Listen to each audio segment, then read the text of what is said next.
Have you ever felt abandoned, lost, or like the odds were stacked impossibly against you? This is the story of how a single mother and her son learned that even in the most desolate places, God's promises hold true. This is the story of Hagar and Ishmael. Let's set the stage. It's approximately 2000 BC, and we find ourselves in the dry, rugged lands near Israel. Hagar, an Egyptian servant, long served Abraham and his wife Sarah, but her life changed the moment she bore Abraham's son Ishmael. Though divine promises were made to Abraham regarding his descendants, Hagar faced a different reality. She was cast out, sent into the harsh wilderness with just her son and the little provisions they could carry. Imagine the heat of the desert sun overhead, the cracked earth beneath her feet, and the overwhelming loneliness surrounding her. It wasn't just a physical journey. It was one of faith, trust, and God's intervention. Let's zoom in. Hagar walks under the blazing sun, holding tight to young Ishmael's hand. Every step feels heavier than the last. The water skin is nearly empty. The boy thirsts, and so does she, but not just for water. Thirst for hope. Thirst for a solution. Thirst for God. They find no shade, no shelter, and no wellspring to ease their suffering. Hagar, for a moment, loses her composure. A mother's heart can only take so much grief. In desperation, Hagar leaves Ishmael under a small shrub to shield him from the glaring rays as much as possible. She walks away, not because she doesn't love him, but because she can't bear to see him die. And then she prays, a cry to heaven born of heartbreak. The Bible tells us that God hears her. In that moment, an angel speaks.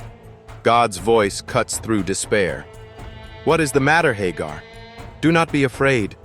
God has heard the boy crying as he lies there. Lift the boy up and take him by the hand, for I will make him into a great nation." Now pause for a second. How incredible is it that God directly intervened at their darkest hour? This promise was not just for Abraham.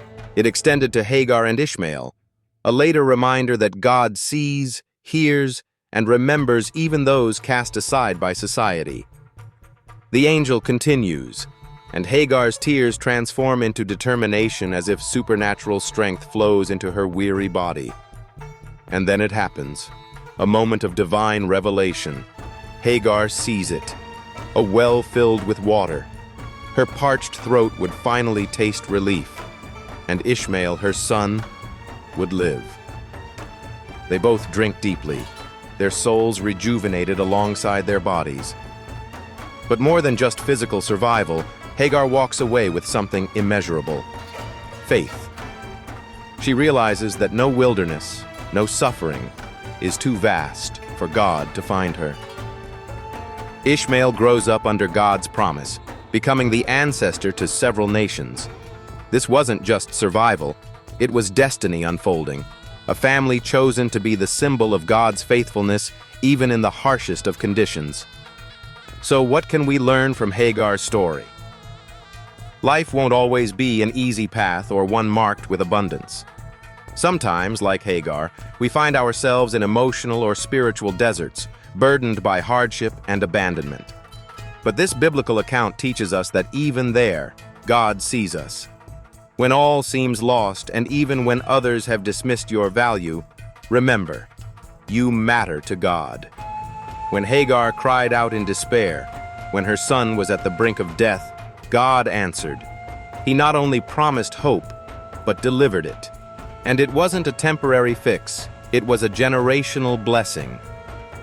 The story of Hagar and Ishmael stands as a timeless reminder that we are never forgotten, never truly alone, and that faith, even when it feels impossibly small, can unleash miracles.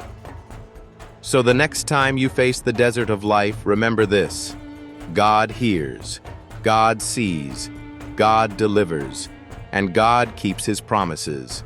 Like Hagar and Ishmael, you may not have all the answers now.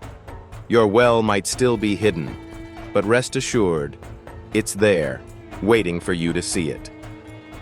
Inspired yet? Never forget that even in times of abandonment and despair, God is walking right there with you. Trust in Him, and He will transform your wilderness into a place of provision and hope.